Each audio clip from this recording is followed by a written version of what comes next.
How to upload video on Google Drive and share link. Uploading a video to Google Drive and sharing the link is simple. First of all, open the Google Drive on your Google web browser.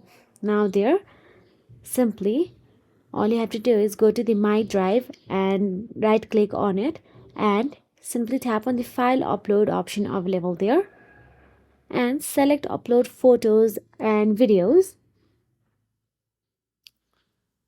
Now choose the video you want to upload and wait for the upload to complete. Once done,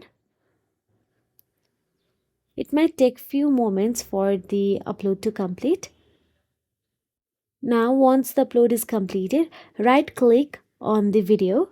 Then there you can see share option available. Tap on the share again. And here all you have to do is enter the email address of the person you want to grant the access to watch this video from your drive. Now enter the email address and tap on the done option available there. So that is it. If you found this video helpful, please like, share and subscribe our channel, and thank you so much for watching.